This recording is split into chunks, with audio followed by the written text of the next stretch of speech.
কটা যোৱা কেইদিনমান পূৰ্বে যি ইটানগৰৰ চিম্পুত এজন মিচিং লোকক এজন মিচিং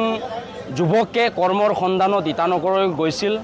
আৰু সেই মিচিং যুৱকজনক প্ৰবাস দলে যি নাম তেখেতক যি অৰুণাচলৰ এজন দুৰ্বৃত্তই যি এটা গাহৰি কটাৰ দৰে নিশংকভাৱে হত্যা কৰিলে। ইয়াৰ কেইদিনমান পিছতে পুনৰ ৰয়িঙৰ দিবাং ভেলীত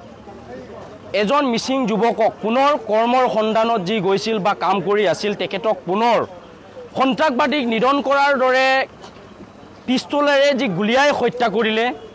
ইয়াৰ দাবীত TMPK, MMK, TMMK যি মিচিং ষ্টুডেণ্ট ইউনিয়ন হিচাপে আমি আজি ৰুট ব্লকেট কাৰ্যসূচী ৰূপায়ণ কৰিছোঁ।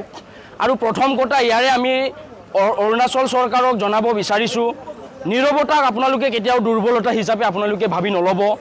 আমি ভাবিছোঁ যে অসম অৰুণাচলৰ মাজত এটা সম্বন্ধ স্থাপনৰ কাৰণে আমি লাহে লাহে আমি নীৰৱতা অৱলম্বন কৰিছোঁ, কিন্তু এই নীৰৱতাক আপোনালোকে দুৰ্বলতা বুলি ভাবি কিনি যি দুজন মিচিং সম্প্ৰদায়ৰ লোকে আজি প্ৰাণ আহুতি দিব লগা হৈছে অৰুণাচল প্ৰদেশত, কিন্তু সেই দুৰ্বৃত্তসকলক আজি অৰুণাচল চৰকাৰে বা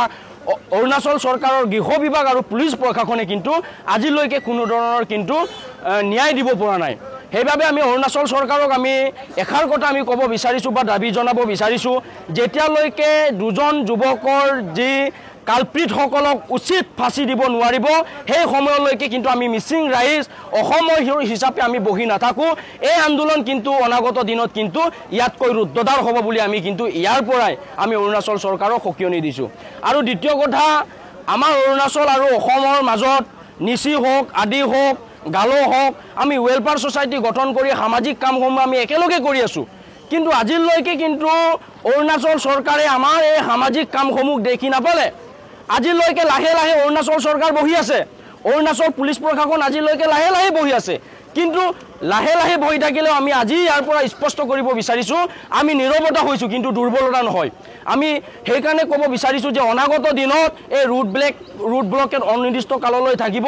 আৰু যদি উচিত এই কেইদিনমানৰ ভিতৰত যদি দুৰ্বৃত্তসকলক উচিত ফাঁচি নিদিয়ে আমাৰ মিচিং সমাজ বহি নাথাকিম আৰু ইয়াতকৈ কিন্তু জংগী আন্দোলন কৰিবলৈ আমি বাধ্য হ'ম। আজিৰ কাৰ্যসূচী আমাৰ শদিয়াৰ যি মেইন আসাম অৰুণাচল ব্লক যি বৰ্ডাৰ ৰুকচিন, নাৰী, লেকাবালি, বান্দৰদেৱা এনেদৰে যিসমূহ আমাৰ এলেকা আছে অৰুণাচল আৰু অসমৰ বৰ্ডাৰ আছে, এই বৰ্ডাৰ সীমান্ত এলেকাবিলাকত আমি বন্ধ কৰিছোঁ আৰু এই বন্ধ অনিৰ্দিষ্ট কাললৈ থাকিব। অৰুণাচলত বাৰম্বাৰ অসমৰ যুৱকক হত্যা কৰি থকা হৈছে, এই ক্ষেত্ৰত দুয়োখন ৰাজ্যৰ মুখ্যমন্ত্ৰীৰ বিশেষ কথা বতৰাৰ প্ৰয়োজন আছে বুলি আপুনি ভাবে নেকি? আমি বাৰে বাৰে যি প্ৰবাস দলে ইটানগৰত দাৰে গপিয়াই হত্যা কৰিছিল সেই সময়ৰে পৰা আমি অৰুণাচল চৰকাৰক আমি মেমৰেণ্ডাম দি আহিছোঁ, আমি দাবী সম্বলিত স্মাৰক পত্ৰ আমি বাৰে বাৰে পত্ৰ প্ৰেৰণ কৰি আহিছোঁ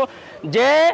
এই হত্যাকাণ্ডৰ ওপৰত জড়িত লোকসকলক অসম আৰু অৰুণাচল চৰকাৰে যুটীয়াভাৱে তদন্ত কৰিব লাগে।